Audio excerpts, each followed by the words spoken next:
Salut, c'est Val. Aujourd'hui, je vais répondre à une question qu'on me pose beaucoup sur le SEO, à savoir la structure du site web. Est-ce qu'une structure est plus avantageuse qu'une autre pour le SEO, etc. Donc on va en parler maintenant et je vais tout vous dire en détail. Pour ceux qui ne me connaîtraient pas, je m'appelle Valentin Rouault, je suis consultant SEO, référenceur depuis un peu plus de 5 ans maintenant. Et je peux vous dire que j'en ai vu des sites e-commerce, des sites vitrines, des blogs, des portfolios, etc. Et en général, quand on commence un projet avec un client, la plupart du temps, il nous pose la question de la structure du site web. Alors qu'est-ce qu'il faut faire pour cette fameuse structure de site web? Eh ben je te révèle tout maintenant. Déjà, pourquoi c'est important d'avoir une structure de site web qui soit optimisée et une belle architecture? Il y a 3 raisons principales. Il y en a 2 pour Google et les moteurs de recherche, et il y en a une qui va concerner plutôt les visiteurs. Premièrement, il faut savoir que sur le web, les moteurs de recherche, et notamment Google, utilisent les liens internes, et donc la structure, l'architecture interne du site web, pour naviguer entre les pages. C'est pour ça que souvent, la page la plus puissante d'un site web, c'est la page d'accueil, tout simplement parce que toutes les pages du site font un lien vers elle. Et donc une bonne architecture te permet d'optimiser ce qu'on appelle le crawl budget. Le crawl budget, c'est le temps que Google t'alloue pour visiter ton site web, l'analyser et améliorer ses classements ou les mettre à jour en tout cas si jamais il y a besoin. Donc Google va envoyer ses petits robots sur ton site web et ces robots vont commencer à naviguer de page en page en suivant les liens qu'il va y avoir entre ces pages. Et donc plus efficaces sont les liens, plus les robots de Google vont voir les pages de ton site web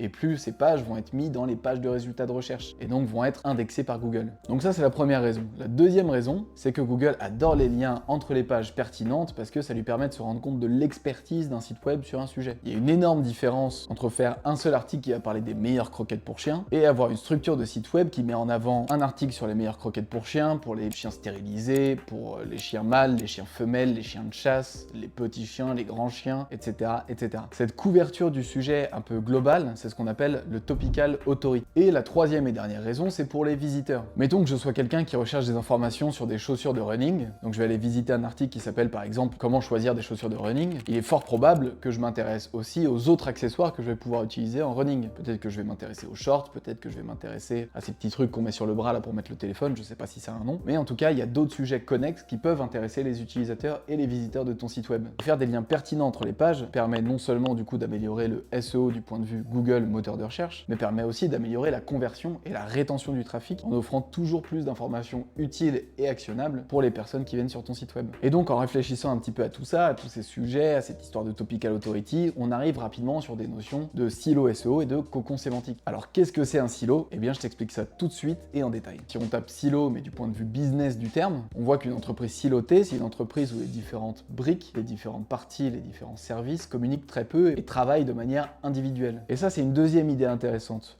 ce côté qui communique très peu. Parce que si on veut être efficace en SEO, il faut que les utilisateurs et Google aillent très exactement là où tu veux qu'ils aillent. Et donc en gros, quand on parle d'un silo SEO, on va parler de catégories, de sous-catégories et de pages profondes. Ces pages qui vont communiquer entre elles grâce à des liens internes. Ce sera le sujet spécifique d'une autre vidéo. Et l'idée, c'est de faire en sorte qu'il soit le plus hermétique possible. Je vais te prendre un exemple, tu vas voir, ça va être super clair. Prenons par exemple la niche des bébés et des nourrissons. Il est possible que si tu crées un site sur ce sujet-là, ou un média, tu vas vouloir le catégoriser. Tu vas parler peut-être d'une catégorie alimentation, d'une catégorie éducation et d'une catégorie financière. Sur l'aspect financier, les aides qu'on peut avoir, le coût que ça a, etc., etc. Et aussi du partage de bons plans potentiellement. Et mettons que dans alimentation et aspect financier, tu vas créer respectivement 2 articles qui vont s'appeler recettes de petits pots pour bébé 6 mois et tu vas tomber sur un article dans la partie financière qui va s'appeler économiser sur l'alimentation du bébé. Où on va partager des bons plans style acheter en gros ou quelle marque acheter, etc., etc. On voit bien que dans l'organisation d'un site, avec 3 catégories comme je viens de te l'expliquer, bien ces articles sont des catégories différentes, mais ça veut pas dire qu'ils sont pas pertinents entre eux. Donc en fait, il y a quelques exceptions au fait que les silos soient hermétiques. Et ça, il faut bien que tu le comprennes aussi, parce que le silo SEO, le cocon sémantique, c'est pas une règle absolue. S'il y a de la proximité entre plusieurs sujets, il y a aucun problème avec le fait de faire des liens entre les pages profondes. Mais l'idée, c'est que, en général, dans l'ensemble, ça reste assez hermétique. On voit d'autant plus que ces pages sont proches, que si on prend un petit peu de recul, ou au contraire qu'on zoome un peu plus sur la partie nutrition du bébé, on aurait pu en fait mettre ces articles dans la même catégorie nutrition. Parce qu'en fait, faire des petits posts, ça permet de faire des économies sur ceux qu'on va acheter en grande surface, et bah l'autre article parle de lui-même. Mais assez parlé de théorie et assez montré de schéma, on va parler d'un exemple réel que tu vas pouvoir aller réanalyser par toi-même pour voir ce que c'est qu'un bon silo SEO. On va essayer avec une requête comme meilleur VPN, par exemple, une des requêtes les plus trendy du moment, et on va voir comment est foutu le silo à l'intérieur du site web. On voit même que pour ce site-là, le silo est tellement hermétique que quand on arrive dans la partie VPN, le header header change carrément, c'est-à-dire que la navigation principale du site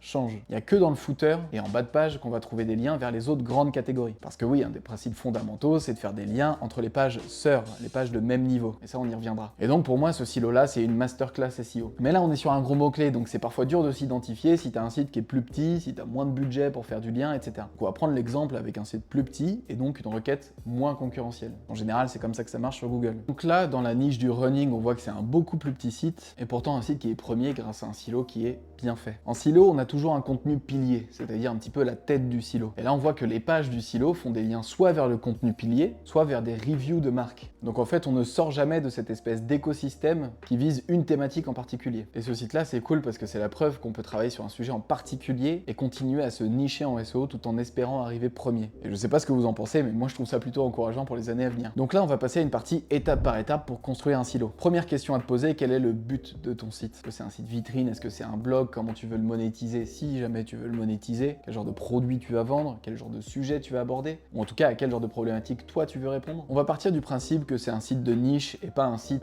de gros médias ou pas un site e-commerce, etc. pour les besoins de la vidéo, mais ça peut fonctionner pour tous les types de sites, je te le garantis. Je vais prendre un thème dont j'ai déjà parlé dans une vidéo sur les niches SEO qui s'affiche juste ici, à moins qu'elle soit pas encore sortie, auquel cas elle s'affichera bientôt juste ici. On va prendre la spiritualité et plus particulièrement les pratiques de méditation. Donc mettons que je veuille créer un site sur cette niche-là. Déjà, on va regarder un petit peu les mots-clés et construire des grandes catégories par rapport aux mots-clés qu'on aura trouvés. Ça, c'est assez logique, c'est la recherche de mots-clés de base. J'ai une vidéo sur le sujet, mais elle est plus très à jour, alors attends quelques jours, quelques semaines et tu en auras une nouvelle, je te le promets. En attendant, abonne-toi si c'est pas déjà fait. Donc par exemple, on va avoir les techniques de relaxation, les accessoires pour la méditation et les applis pour la méditation par exemple. Donc là, on a 3 catégories principales. Je me permets même à la volée d'ajouter quelques petits mots-clés par catégorie pour avancer un petit peu plus loin dans ma réflexion. Là, on a une structure qui est assez bonne pour un site de niche parce que tout simplement, on se rend compte qu'il y a plein de mots-clés dans chaque sous-catégorie et que ça va être super utile pour construire un site qui soit assez conséquent pour atteindre le topical authority dont on a parlé tout à l'heure. Mais qu'est-ce qui se passe si tu veux rendre ce site-là plus gros? Et c'est là qu'il faut se concentrer parce que c'est un petit peu technique. En prenant un petit peu de hauteur, on peut arriver sur la thématique de la relaxation en général. Et donc là, dans la relaxation, on se rend vite compte qu'on va avoir plus de sous-catégories. On va parler des massages, du yoga, de la méditation. On va parler aussi de la nutrition qui peut agir beaucoup là-dessus. Et on va parler aussi, souvent dans les mots-clés, on retrouve fauteuil, accessoires, les tapis, etc., etc. Mais pour faire tout ça, tu te rends bien compte que j'ai bossé, j'ai regardé des mots-clés, etc. Donc laisse-moi te parler très rapidement de la première étape de tout ce processus-là. Cette première étape, c'est la recherche de sujets et de sous-sujets. Et pour moi, la meilleure manière de fonctionner à ce niveau-là, c'est pas forcément de passer par ChatGPT, comme beaucoup le font, ce qui peut marcher, mais c'est pas comme ça que je fais. Moi, je passe plutôt par Google. Parce que Google, il y a 3 outils incroyables directement dans la page de résultats de recherche. Il y a déjà l'autocomplétion quand on tape une recherche, et ensuite les autres questions posées, et il y a les recherches associées. Et il faut savoir que Google, désolé, il y a peut-être un raccord lumière, il y en a une qui a pété.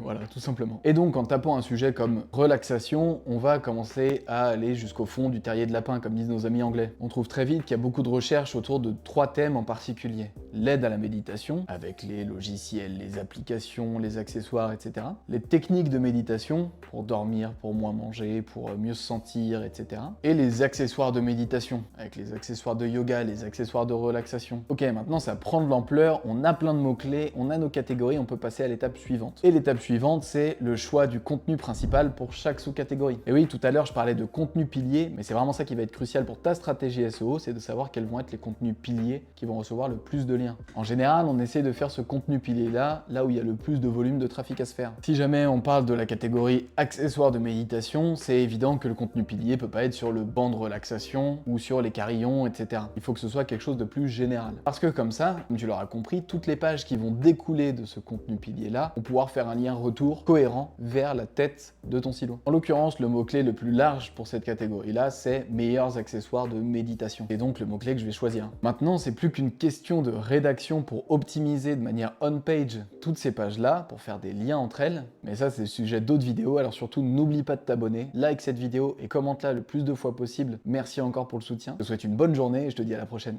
Ciao.